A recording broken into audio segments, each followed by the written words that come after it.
አንተ በደሉ ይቅር ባልኩት እኔ ድጋሚ ጫውትብኛል። ማምን አልችልም። ምን አይነት ጨካኝ ነው? እኔ ወጋዋለሁ። ይኸው ዛሬ ቤት አልገባም። ባለበት እጅ ላገኘው ይገባል። እኔ እኮ ሲጠራጥር ጠርጥር ይሆናል። አይ በቃ ድጋሚ እኔን ጫውትብኛል።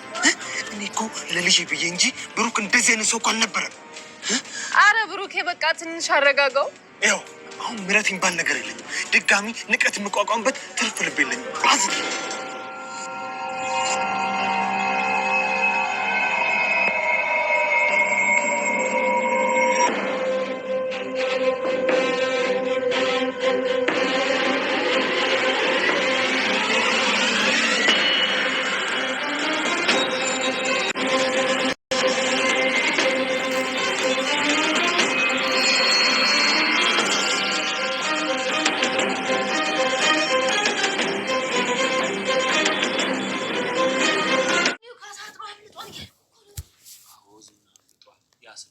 ስታሰቃዩ የነበረው ዝና አምልጧል። ምንድን ነው ያልኳት?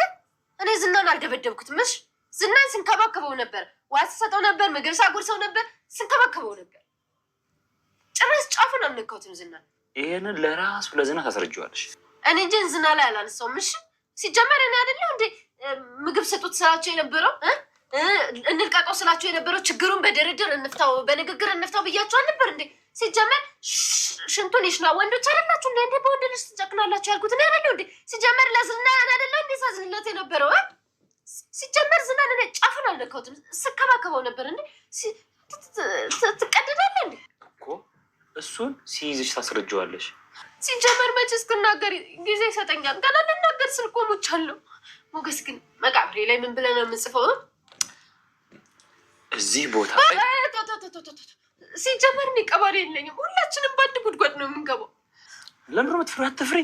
ሻሎ ወደ ቤቴ እንዴት ነው የሚሄደው? ሞገስ ለምንድን ነው ግን መድብል ትናንት አልነገረን? መድብል ግን ይህን ያክል ነው እንደሚጠላን እንዴ? አንተ ይህ ሰውዬ ግን ከዝና ጋር ነው እንደሚሰራው እንዴ? ለምንድን ነው ግን ትናንት ያልነገረን? ድመቱ አምልጧን፣ አይጦቹ ወደ ጉድጓዳቸው ይግቡ ግቡ አይባልም? አይባልም ወይ?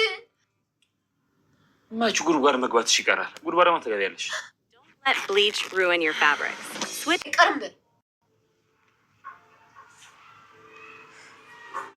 በዛሬው ቪዲዮ ደስ የሚሉ እንግዲህ ምሳሌ ድራማ አሪፍ ነገር ይዞልን እየመጣ ነው። የሱም የመጀመሪያው እንግዲህ በተስፋ ስንጠብቀው በውጉት የምንጠብቀው የድራማው ድምቀት ቡራ እንግዲህ ብሩክ ወደ ድራማው ተመልሷል ማለት ነው። እንግዲህ ከብዙ ወራት ከመጥፋት በኋላ ታግቶ ነበረ። እንግዲህ ዛሬ ለወንድሙ ለመድብል ቴክስት ደርሶታል። የሱም ያለበት ሁኔታ የሚጠቁም ነው። ከዛም እንግዲህ መድብልና ጓደኛው የሚገርም ጓደኛ አግኝቷል። መድብል ደግሞ በጣም ደስ በሚል ሁኔታ ከነሱ ጋር ተመካክሮ ወንድሙ በቅርብ ወደ ቤቱ ይመለሳል ማለት ነው። ያሰበው ይሳካለታል። መድብልም ብሩክም እንግዲህ ካለበት ስቃይ ይወጣል። ከዛ በኋላ መድብልና ብሩክ እንደውም ጓደኛው ሶስት ጀግና አንድ ላይ እንኳን ለነዝና እንኳን ለነ ካሌብ ሞሲሳ ይቅርና ከሚኒየል ሰው ቢደረደር ለምንም የማይፈሩ ለምንም የማይበገሩ ጀግና ከሆኑ ማንም ሊነካቸው አይችልም ማለት ነው።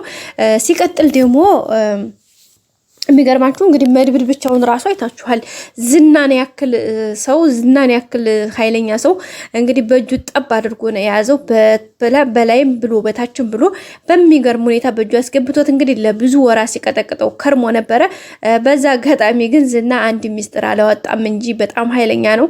በእርግጠኛ ነኝ ዝናን ማለት ሚስጥር እንዳያወጣ መርፌ ነው መሰለኝ ካሌብ ሞሲሳ የሚባል ሰውዬ ከካሜራ ጀርባ ሆኖ የወጋው ማለት ነው እንጂ ሰው እንደዛ እየተደበደበ እንደዛ እየተረገጠ እንደዛ ያን ያክል ስቃይ ሲደርስበት አንዲት ቃላት እንኳን ተሳስቶት ትንፍሽ አላለም። አይገርማችሁም ጋይስ? በስማም እኔ በጣም ነው የተገረምኩት። በዛው አጋጣሚ ለሚስጥር ምን ያክል ታማኝ እንደሆነ ነው ያየሁበት ማለት ነው። ቤተሰቦቻችን ሌላው እንግዲህ ቅድስቴ ስለቷ የሰመረ ይመስላል። ቅድስቴ በጣም ደስ የሚል ዜና ነው ለቅድስቴ ማለት ነው። ምክንያቱም እንግዲህ ፍቅሯን ተቀብሎ የልጅ እናት ትሆኛለሽ፣ ውድ ባልተቤቴ ትሆኛለሽ፣ ከአሁን በኋላ የኔ ነሽ፣ አንቺም የኔ ነሽ፣ እኔም ያንቺ ነኝ ብሎ ቃል ገብቶላት እንግዲህ በዛችው ሌሊት ፍጥረት ነው የጠፋው ብሩክ እና በሱ ያ ደግሞ በመሆኑ ቅድስት እንግዲህ በጣም ልቧ ተሰብሮ ነበረ። በዛ ላይ እንግዲህ የምሳሌ ነገር አደራ ብሏ ስለነበረ እሱም ነገር የምሳሌም ጥያቄዎች የእሷም በቃ